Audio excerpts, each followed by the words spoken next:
My sister kneels down and is like, let me see. I take my hand off my toes so she could see, but I didn't look. But between the look my sister had on her face and how bad my toes were hurting, I was expecting her to say, yo, your toes, they're gone.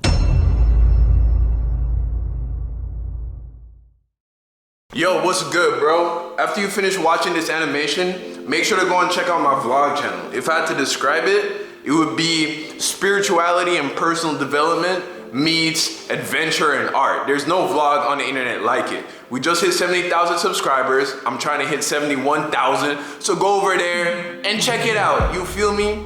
You can hit the card in the top right corner of the screen or use the link in the description down below. All right, I'll see y'all over there, man. It's a dope vlog. Go check it out.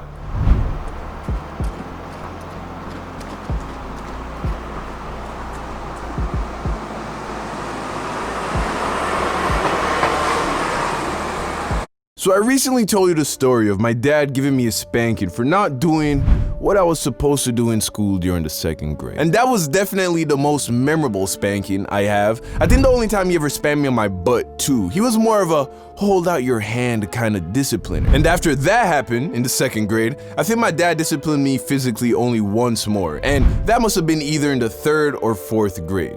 So here's what happened. One day after school, my sister and I were hanging out in my mom's room. And I don't know how it was for you, but growing up, mom's room was the best room. Her pillows were softer, the bed was bigger, and there was a TV with all the channels in there. And back then, that was the only bedroom with air conditioning. So her room was like the oasis in the house, always clean, always comfortable. So after school, that was the chill spot for me and my sister. Well, around this time, my mother had recently purchased an elliptical, which was a very strange machine to me at the time. I don't think I ever saw one before she bought it. Now, she made it very clear that this wasn't a toy, right? It wasn't a plaything. It was supposed to be for exercise.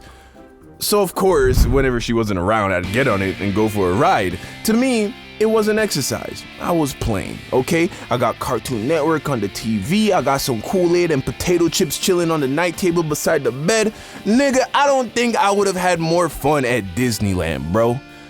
So one faithful afternoon, my sister and I are laying in my mom's bed watching cartoons when I decided to get up on the elliptical.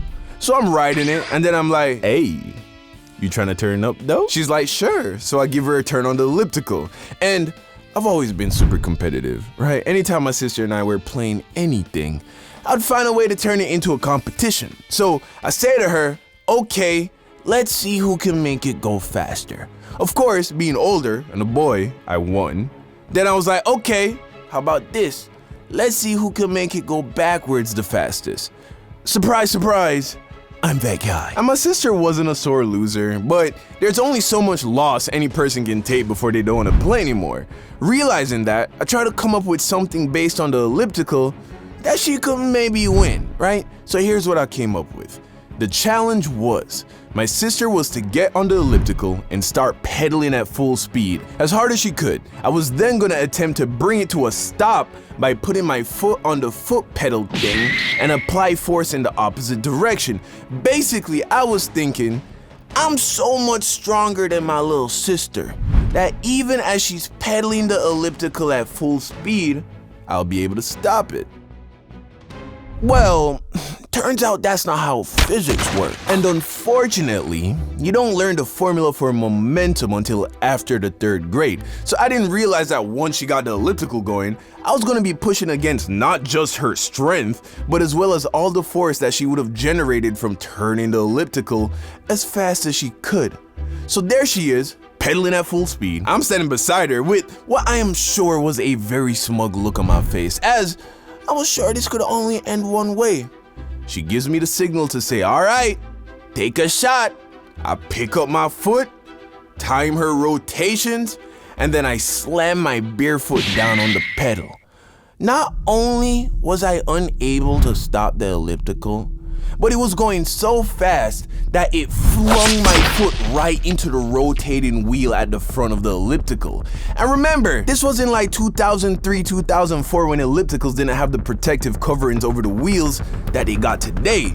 Needless to say, my foot might as well have been thrown into a rotating cheese grater. I scream out in agony and then fall to the floor holding my toesies. My sister hops off and is of course very worried. I'm holding my foot and blood is starting to drip from my hands, so I know it's bad, but I'm scared to look. My sister kneels down and is like, "Let me see." I take my hand off my toes so she could see, but I didn't look.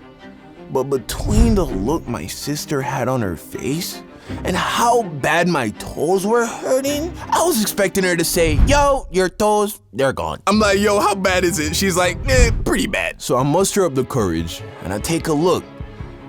I ain't know it was possible for that much blood to come from such a small part of your body, but my toe was leaking, bro. Luckily, it was still attached, but there was a nasty gash on the toe beside my big toe, and all the other toes were fucked. But the one beside the big toe, that one looked like it was in trouble. So I call out for my auntie who took care of us while my mom was at work. She comes in the room and is like, "What did you do?" She sees the blood, she sees the guilt on our faces, and she knew right away that we did some dumb shit with the elliptical.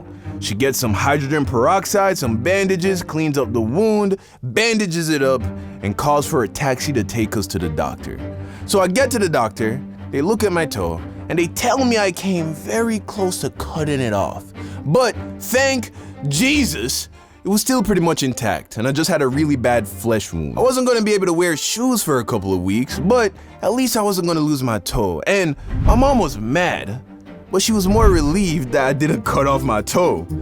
Anyway, a few days pass and I've started to put the incident behind me when my dad stops by the house to visit me and see how I was doing. It was like a Saturday morning and I'm happy to see him, as I'm always happy to see my dad.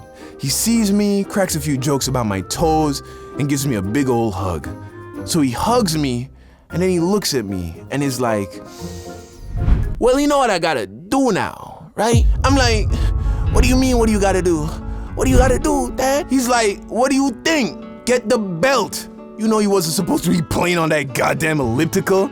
I'm like, "Are you serious? Was almost losing my toe not enough for you? Must you beat me as well?" He's like, "Son, it's about the principle." Oh, which reminds me, don't forget to bring your sister.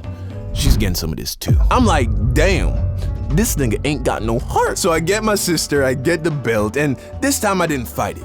No tears, no hesitation. I took them shits like a man. She said, "Come through, it's a go." I hit her back like I know. I got her touching her toes. Baby, throw that shit my way. I know what you wanna say when you tell me it's mine to none. Girl, you know I don't mind. Shawty, I know how this is supposed to go. Been down this road before. You don't gotta say it to my face. I know that I'm just another phase. Baby, I know that you're scared to catch this. You don't wanna turn this into baggage.